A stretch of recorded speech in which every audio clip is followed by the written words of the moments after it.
सभी को प्यार भरा धन निरंकार। मैं भी शर्मा देवभूमि उत्तराखंड से सभी का स्वागत करती हूँ। सत्य के सार में आपके सामने दिव्य विचार रखूँगी। आशय प्रवान करना, जीवन में डालना। संसार में हम आए हैं तो किसी को इस चीज़ का पता नहीं है कि हम किस लिए हमारे संसार में जन्म हुआ है। ये बात जानने के लिए कोई तैयार नहीं, सुनने को कोई तैयार नहीं है, समझने को कोई तैयार नहीं है कि हमारा जन्म धरती पे किस लिए हुआ है। हमारा जन्म परमात्मा पाने के लिए हुआ है, पर हम प्रयास ही नहीं करते हैं। माया में उलझे रहते हैं। मायावी संसार में हमेशा गलतान फिरते हैं, पर हमें पता ही नहीं है, खोज ही नहीं करते परमात्मा की। जब हमें परमात्मा की प्राप्ति होती है तभी हमारा जो आने का उद्देश्य है ये पूरा होता है।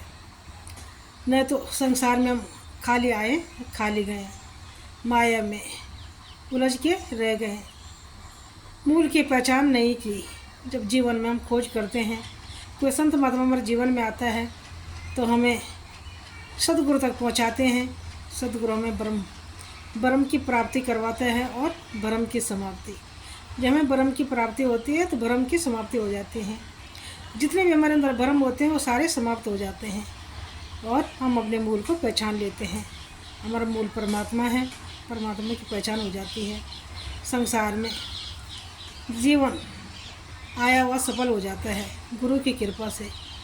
जब हमें ब्रह्म ज्ञान की प्राप्ति होती है तो हमें साफ दिखाई देता है कि परमात्मा हमारे हाजिर नाजिर है, अंग संग है, कहीं दूर नहीं है। हम परमात्मा को बहुत दूर खोजते थे और परमात्मा अंग संग है, हाजिर नाजिर है। हम परमात्मा को देख सकते हैं।